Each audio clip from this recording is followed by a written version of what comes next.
اعوذ باللہ من الشیطان الرجیم بسم اللہ الرحمن الرحیم۔ حامیم، قسم ہے روشن کتاب کی، بے شک ہم نے اسے عربی زبان کا قرآن بنایا ہے تاکہ تم لوگ سمجھ سکو۔ بے شک وہ ہمارے پاس سب کتابوں کی اصل لوح محفوظ میں ثبت ہے، یقیناً یہ سب کتابوں پر بلند مرتبہ بڑی حکمت والا ہے۔ اور کیا ہم اس نصیحت کو تم سے اس بنا پر روک دیں کہ تم حد سے گزر جانے والی قوم ہو؟ اور پہلے لوگوں میں ہم نے کتنے ہی پیغمبر بھیجے تھے، اور کوئی نبی ان کے پاس نہیں آتا تھا مگر وہ اس کا مذاق اڑایا کرتے تھے۔ اور ہم نے ان کفار مکہ سے زیادہ زور آور لوگوں کو ہلاک کر دیا، اور اگلے لوگوں کا حال کئی جگہ پہلے گزر چکا۔ اور اگر آپ ان سے پوچھیں کہ آسمانوں اور زمین کو کس نے پیدا کیا، تو وہ یقیناً کہیں گے کہ انہیں غالب علم والے رب نے پیدا کیا ہے، جس نے تمہارے لیے زمین کو بچھونا بنایا اور اس میں تمہارے لیے راستے بنائے تاکہ تم منزل مقصود تک پہنچ سکو، اور جس نے آسمان سے اندازہ ضرورت کے مطابق پانی اتارا، پھر ہم نے اس سے مردہ شہر کو زندہ کر دیا، اسی طرح تم بھی مرنے کے بعد زمین سے نکالے جاؤ گے۔ اور جس نے تمام اقسام و اصناف کی مخلوق پیدا کی اور تمہارے لیے کشتیاں اور بحری جہاز بنائے اور چوپائے بنائے جن پر تم بحر و بر میں سوار ہوتے ہو تاکہ تم ان کی پشتوں یا نشستوں پر درست ہو کر بیٹھ سکو، پھر تم اپنے رب کی نعمت کو یاد کرو۔ جب تم سکون سے اس سواری کی نشست پر بیٹھ جاؤ تو کہو، پاک ہے وہ ذات جس نے اس کو ہمارے تابع کر دیا، حالانکہ ہم اسے قابو میں نہیں لا سکتے تھے، اور بے شک ہم اپنے رب کی طرف ضرور لوٹ کر جانے والے ہیں۔ اور ان مشرکوں نے اس کے بندوں میں سے بعض کو اس کی اولاد قرار دے کر اس کے جزو بنا دیے، بے شک انسان صریحاً بڑا ناشکر گزار ہے۔ اے کافرو، اپنے پیمانہ فکر کے مطابق یہی جواب دو کہ کیا اس نے اپنی مخلوقات میں سے خود اپنے لیے تو بیٹیاں بنا رکھی ہیں اور تمہیں بیٹوں کے ساتھ مختص کر رکھا ہے؟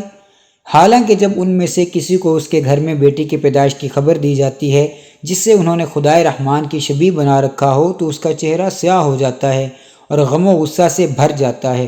اور کیا اللہ اپنے امور میں شراکت و معاونت کے لیے اسے اولاد بنائے گا جو زیور و زینت میں پرورش پائے اور نرمی طبع اور شرم و حیا کے باعث جھگڑے میں واضح رائے کا اظہار کرنے والی بھی نہ ہو؟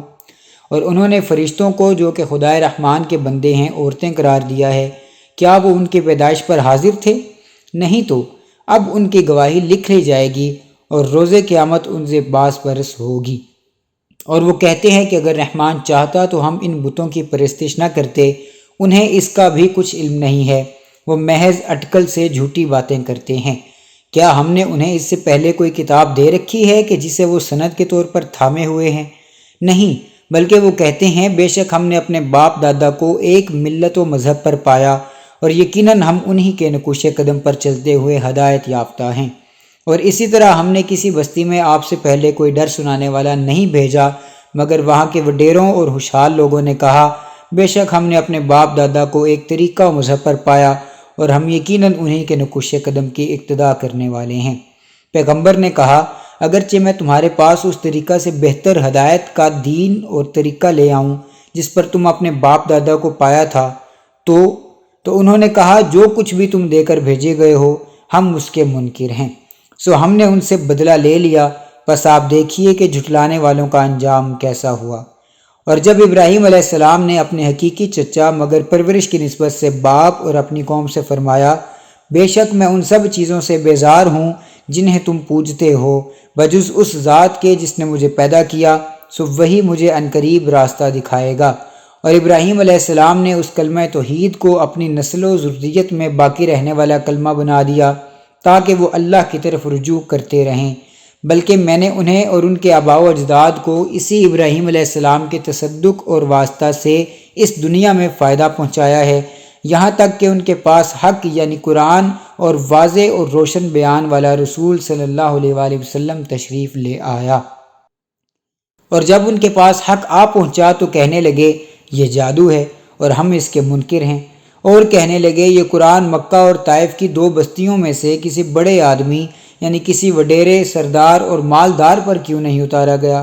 کیا آپ کے رب کی رحمت نبوت کو یہ لوگ تقسیم کرتے ہیں؟ ہم ان کے درمیان دنیوی زندگی میں ان کے اسباب معیشت کو تقسیم کرتے ہیں اور ہم ہی ان میں سے بعض کو بعض پر وسائل و دولت میں درجات کی فوقیت دیتے ہیں۔ کیا ہم یہ اس لیے کرتے ہیں کہ ان میں سے بعض جو امیر ہیں بعض غریبوں کا مذاق اڑائیں؟ یہ غربت کا تمسخر ہے۔ تم اس وجہ سے کسی کو رحمت نبوت کا حقدار ہی نہ سمجھو، اور آپ کے رب کی رحمت اس دولت سے بہتر ہے جسے وہ جمع کرتے اور گھمنڈ کرتے ہیں۔ اور اگر یہ نہ ہوتا کہ سب لوگ کفر پر جمع ہو کر ایک ہی ملت بن جائیں گے تو ہم خدائے رحمان کے ساتھ کفر کرنے والے تمام لوگوں کے گھروں کی چھتیں بھی چاندی کی کر دیتے اور سیڑھیاں بھی جن پر وہ چڑھتے ہیں، اور اسی طرح ان کے گھروں کے دروازے بھی چاندی کے کر دیتے اور تخت بھی جن پر وہ مسند لگاتے ہیں، اور چاندی کے اوپر سونے اور جواہرات کی آرائش بھی کر دیتے، اور یہ سب کچھ دنیوی زندگی کی عارضی اور حقیر متاع ہے، اور آخرت کا حسن و زیبائش آپ کے رب کے پاس ہے جو صرف پرہیزگاروں کے لیے ہے۔ اور جو شخص خدائے رحمان کی یاد سے صرف نظر کر لے تو ہم اس کے لیے ایک شیطان مسلط کر دیتے ہیں جو ہر وقت اس کے ساتھ جڑا رہتا ہے، اور وہ شیاطین انہیں ہدایت کے راستہ سے روکتے ہیں، اور وہ یہی گمان کیے رہتے ہیں کہ وہ ہدایت یافتہ ہیں، یہاں تک کہ جب وہ ہمارے پاس آئے گا تو اپنے ساتھی شیطان سے کہے گا، اے کاش میرے اور تیرے درمیان مشرق و مغرب کا فاصلہ ہوتا، بس تو بہت ہی برا ساتھی تھا۔ اور آج کے دن تمہیں یہ آرزو کرنا سود مند نہیں ہوگا، جب کہ تم عمر بھر ظلم کرتے رہے، آج تم سب عذاب میں شریک ہو۔ پھر کیا آپ بہروں کو سنائیں گے یا اندھوں کو، اور ان لوگوں کو جو کھلی گمراہی میں ہیں راہ ہدایت دکھائیں گے؟ بس اگر ہم آپ کو دنیا سے لے جائیں تو تب بھی ہم ان سے بدلہ لینے والے ہیں، یا ہم آپ کو وہ عذاب ہی دکھا دیں جس کا ہم نے ان سے وعدہ کیا ہے، سو بے شک ہم ان پر کامل قدرت رکھنے والے ہیں۔ بس آپ اس قرآن کو مضبوطی سے تھامے رکھیے جو آپ کی طرف وحی کیا گیا ہے، بے شک آپ سیدھی راہ پر قائم ہیں، اور یقیناً یہ قرآن آپ کے لیے اور آپ کی امت کے لیے عظیم شرف ہے۔ اور لوگوں، عنقریب تم سے پوچھا جائے گا کہ تم نے قرآن کے ساتھ کتنا تعلق استوار کیا، اور جو رسول ہم نے آپ سے پہلے بھیجے آپ ان سے پوچھئے کہ کیا ہم نے خدائے رحمان کے سوا اور کوئی معبود بنائے تھے کہ ان کی پرستش کی جائے؟ اور یقیناً ہم نے موسیٰ علیہ السلام کو اپنی نشانیاں دے کر فرعون اور اس کے سرداروں کی طرف بھیجا تو انہوں نے کہا، بے شک میں سب جہانوں کے پروردگار کا رسول ہوں۔ پھر جب وہ ہماری نشانیاں لے کر ان کے پاس آئے تو وہ اسی وقت ان نشانیوں پر ہنسنے لگے، اور ہم انہیں کوئی نشانی نہیں دکھاتے تھے مگر یہ کہ وہ اپنے سے پہلی مشابہ نشانی سے کہیں بڑھ کر ہوتی تھی، اور بالآخر ہم نے انہیں کئی بار عذاب میں پکڑا تاکہ وہ باز آ جائیں۔ اور وہ کہنے لگے، اے جادوگر، تو اپنے رب سے ہمارے لیے اس عہد کے مطابق دعا کر جو اس نے تجھ سے کر رکھا ہے، تو بے شک ہم ہدایت یافتہ ہو جائیں گے۔ پھر جب ہم نے دعائے موسیٰ سے وہ عذاب ان سے ہٹا دیا تو وہ فوراً عہد شکنی کرنے لگے، اور فرعون نے اپنی قوم میں فخر سے پکارا اور کہا، اے میری قوم، کیا ملک مصر میرے قبضہ میں نہیں ہے؟ اور یہ نہریں جو میرے محلات کے نیچے سے بہہ رہی ہیں کیا میری نہیں ہیں؟ سو کیا تم دیکھتے نہیں ہو؟ کیا یہ حقیقت نہیں کہ میں اس شخص سے بہتر ہوں جو حقیر و بے وقت ہے اور صاف طریقے سے گفتگو بھی نہیں کر سکتا؟ پھر اگر یہ سچا رسول ہے تو اس پر پہننے کے لیے سونے کے کنگن کیوں نہیں اتارے جاتے، یا اس کے ساتھ فرشتے جمع ہو کر پے در پے کیوں نہیں آ جاتے؟ بس اس نے ان باتوں سے اپنی قوم کو بے وقوف بنا لیا، سو ان لوگوں نے اس کا کہنا مان لیا، بے شک وہ لوگ ہی نافرمان قوم تھے۔ پھر جب انہوں نے موسیٰ علیہ السلام کی شان میں گستاخی کر کے ہمیں شدید غضبناک کر دیا تو ہم نے ان سے بدلہ لے لیا اور ہم نے ان سب کو غرق کر دیا، سو ہم نے انہیں گیا گزرا کر دیا اور پیچھے آنے والوں کے لیے نمونہ عبرت بنا دیا۔ اور جب عیسیٰ ابن مریم علیہ السلام کی مثال بیان کی جائے تو اس وقت آپ کی قوم کے لوگ اس سے خوشی کے مارے ہنستے ہیں اور کہتے ہیں، آیا ہمارے معبود بہتر ہیں یا وہ عیسیٰ علیہ السلام؟ وہ آپ سے یہ بات محض جھگڑنے کے لیے کرتے ہیں، بلکہ وہ لوگ بڑے جھگڑالو ہیں۔ وہ عیسیٰ علیہ السلام محض ایک برگزیدہ بندے تھے جن پر ہم نے انعام فرمایا، اور ہم نے انہیں بنی اسرائیل کے لیے اپنی قدرت کا نمونہ بنایا تھا، اور اگر ہم چاہتے تو ہم تمہارے بدلے زمین میں فرشتے پیدا کر دیتے جو تمہارے جانشین ہوتے، اور بے شک وہ عیسیٰ علیہ السلام جب آسمان سے نزول کریں گے تو قرب قیامت کی علامت ہوں گے، بس تم ہرگز اس میں شک نہ کرنا اور میری پیروی کرتے رہنا، یہ سیدھا راستہ ہے، اور شیطان تمہیں ہرگز اس راہ سے روکنے نہ پائے، بے شک وہ تمہارا کھلا دشمن ہے۔ اور جب عیسیٰ علیہ السلام واضح نشانیاں لے کر آئے تو انہوں نے کہا یقیناً میں تمہارے پاس حکمت و دانائی لے کر آیا ہوں، اور اس لیے آیا ہوں کہ بعض باتیں جن میں تم اختلاف کر رہے ہو تمہارے لیے خوب واضح کر دوں، سو تم اللہ سے ڈرو اور میری اطاعت کرو۔ بے شک اللہ ہی میرا بھی رب ہے اور تمہارا بھی رب ہے، بس اسی کی عبادت کرو، یہی سیدھا راستہ ہے۔ بس ان کے درمیان آپس میں ہی مختلف فرقے ہو گئے، سو جن لوگوں نے ظلم کیا ان کے لیے دردناک دن کے عذاب کی خرابی ہے۔ یہ لوگ کیا انتظار کر رہے ہیں؟ بس یہی کہ قیامت ان پر اچانک آ جائے اور انہیں خبر بھی نہ ہو۔ سارے دوست و احباب اس دن ایک دوسرے کے دشمن ہوں گے سوائے پرہیزگاروں کے، انہی کی دوستی اور ولایت کام آئے گی۔ ان سے فرمایا جائے گا اے میرے مقرب بندو، آج کے دن تم پر نہ کوئی خوف ہے اور نہ ہی تم غم زدہ ہوگے۔ یہ وہ لوگ ہیں جو ہماری آیتوں پر ایمان لائے اور ہمیشہ ہمارے تابع فرمان رہے۔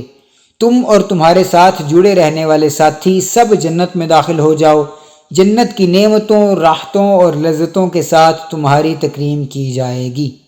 ان پر سونے کی پلیٹوں اور گلاسوں کا دور چلایا جائے گا، اور وہاں وہ سب چیزیں موجود ہوں گی جن کو دل چاہیں گے اور جن سے آنکھیں راحت پائیں گی، اور تم وہاں ہمیشہ رہو گے۔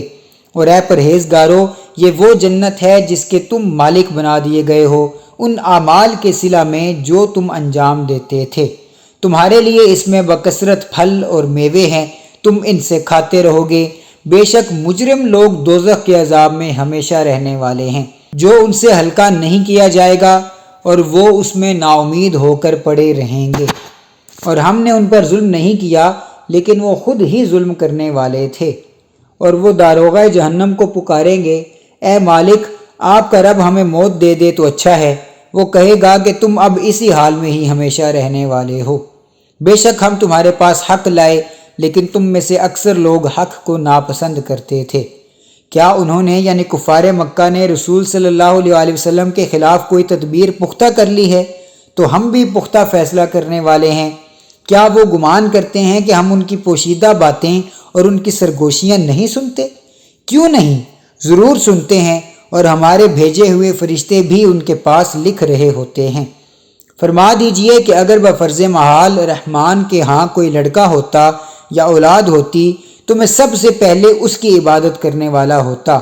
آسمانوں اور زمین کا پروردگار، عرش کا مالک پاک ہے ان باتوں سے جو یہ بیان کرتے ہیں، سو آپ انہیں چھوڑ دیجئے، بیکار بحثوں میں پڑے رہیں اور لوگ کھیل کھیلتے رہیں حتیٰ کہ اپنے اس دن کو پا لیں گے جس کا ان سے وعدہ کیا جا رہا ہے۔ اور وہی ذات آسمان میں معبود ہے اور زمین میں بھی معبود ہے، اور وہ بڑی حکمت والا، بڑے علم والا ہے۔ اور وہ ذات بڑی بابرکت ہے جس کے لیے آسمانوں اور زمین کی بادشاہت ہے اور ان کی بھی جو کچھ ان کے درمیان ہے، اور وقت قیامت کا علم بھی اس کے پاس ہے، اور تم اسی کی طرف لوٹائے جاؤ گے۔ اور جن کی یہ کافر لوگ اللہ کے سوا پرستش کرتے ہیں وہ تو شفاعت کا کوئی اختیار نہیں رکھتے، مگر ان کے برعکس شفاعت کا اختیار ان کو حاصل ہے جنہوں نے حق کی گواہی دی اور وہ اسے یقین کے ساتھ جانتے بھی تھے۔ اور اگر آپ ان سے دریافت فرمائیں کہ انہیں کس نے پیدا کیا ہے تو ضرور کہیں گے اللہ نے، پھر وہ کہاں بھٹکتے پھرتے ہیں۔ اور اس حبیب مکرم صلی اللہ علیہ وسلم کے یوں کہنے کی قسم کہ یا رب، بے شک یہ ایسے لوگ ہیں جو ایمان ہی نہیں لاتے، سو میرے محبوب صلی اللہ علیہ وسلم آپ ان سے چہرہ پھیر لیجئے اور یوں کہہ دیجئے بس ہمارا سلام، پھر وہ جلد ہی اپنا حشر معلوم کر لیں گے۔ بے شک سچ فرمایا اللہ عصمت والے نے۔